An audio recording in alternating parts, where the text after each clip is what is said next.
A dozen friends laughing, drinking, and taking selfies. One of the girls grinned. Madison, you seriously hit the jackpot. Your boyfriend owns a mansion in Malibu. Another laughed. And that Rolls Royce? I'd never stop posting it, Madison smiled proudly. Ethan worked hard for everything. He deserves to enjoy it. Before she could continue, she noticed Emily standing near the entrance.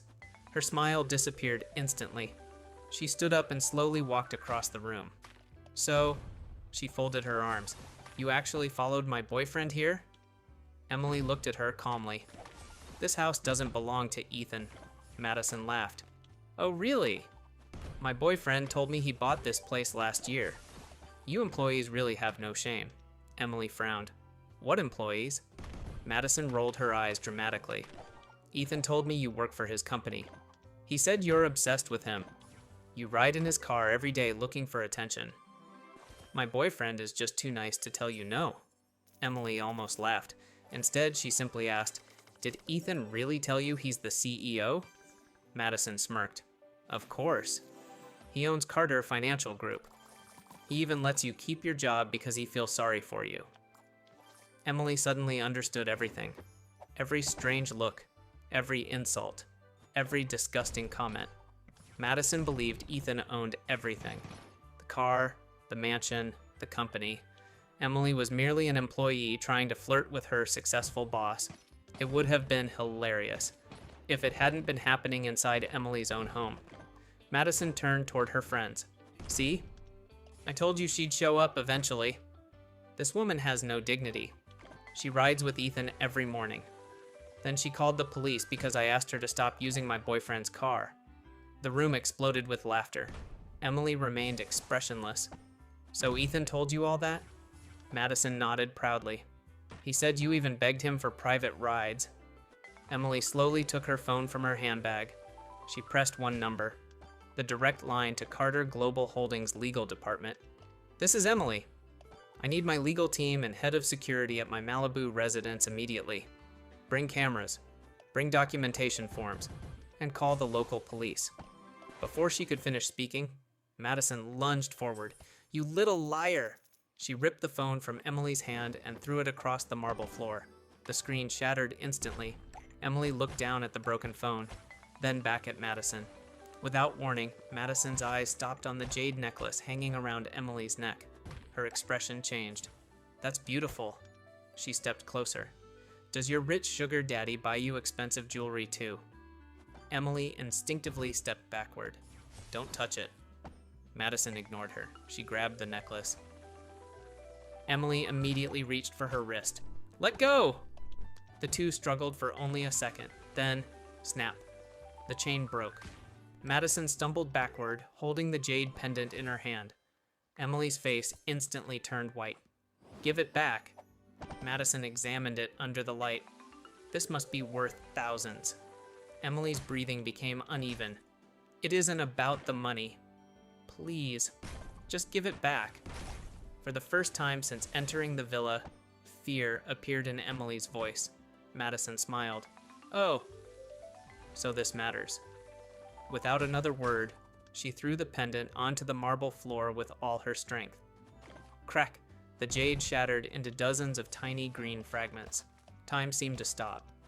Emily stared silently at the broken pieces scattered across the floor. Her mother's pendant, the last gift she had ever received from her. Gone. Her eyes slowly filled with tears. Then, something inside her finally broke. The entire living room fell into complete silence. Everyone looked at Ethan. Madison hurried over to him, grabbing his arm. Tell them, she said, forcing a smile. Tell them this is your house. Tell them you're the CEO. Ethan couldn't move. His eyes shifted from Madison to Emily to Marcus, and finally to the broken jade pendant scattered across the marble floor.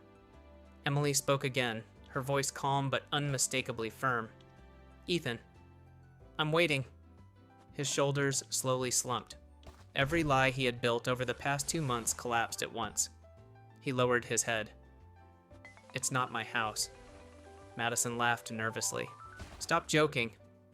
Ethan didn't look at her. The villa belongs to Ms. Emily Carter. The smile disappeared from Madison's face. The Rolls-Royce belongs to Ms. Carter. The company belongs to Ms. Carter. I'm not the CEO. I'm only her chauffeur. For several seconds, nobody said a word. It was as if the room itself had stopped breathing. Madison stared at Ethan. No, you lied to me. Ethan finally looked at her. I wanted you to respect me. So you pretended to be a billionaire? So you let me insult your boss? You watched me humiliate her every day? Ethan had no answer. Emily slowly stepped forward. For 6 weeks, you used my Malibu home without permission. She looked around the room. You held parties. You damaged priceless furniture. You destroyed artwork. You smoked inside the house. She paused. And today, her eyes settled on the broken jade. You destroyed something that cannot ever be replaced. The legal team finished photographing every room. One attorney approached Emily. Estimated property damage exceeds $400,000. Marcus added quietly, security cameras confirm every guest entering the property over the past 6 weekends. Several of Madison's friends immediately turned pale. One girl began crying. Another whispered, I didn't know. A loud knock interrupted her. Moments later, officers from the Los Angeles Police Department entered the villa. Marcus handed them copies of the security footage and the preliminary damage report. The lead officer listened carefully before approaching Emily. Ms. Carter, would you like to file criminal charges? Emily didn't answer immediately. Instead, she looked directly at Ethan. Your father spent 6 years earning my trust. You destroyed it in 6 weeks. Tears formed in Ethan's eyes. I'm sorry. I know sorry isn't enough. It isn't, Emily replied. She then turned toward the officers. Yes? I want to press charges. The officers nodded. One by one, they began identifying everyone involved. Madison panicked. You can't arrest me. I didn't know it was your house. Emily looked at her calmly. You knew enough to assault me. You knew enough to destroy my property. You knew enough to break my mother's necklace. Ignorance isn't a defense. Madison burst into tears. I'll pay for the necklace. Emily slowly shook her head. You can't. It was never for sale. Security escorted every guest outside while officers continued taking statements. Ethan stood alone near the doorway, completely defeated. As he was led away, he turned back one last time. I'm sorry, Ms. Carter. Emily didn't respond. Some apologies come too late. 3 months later, the Malibu villa had been completely restored. Every damaged piece of furniture had been replaced. The legal case had ended with court-ordered restitution for the property damage, and several people involved received criminal convictions for assault and trespassing. Ethan lost his job permanently. Madison's social media accounts, once filled with videos pretending to live a billionaire lifestyle, disappeared from the internet almost overnight. Emily eventually commissioned a master jade craftsman to create a new pendant using the remaining fragments of her mother's necklace.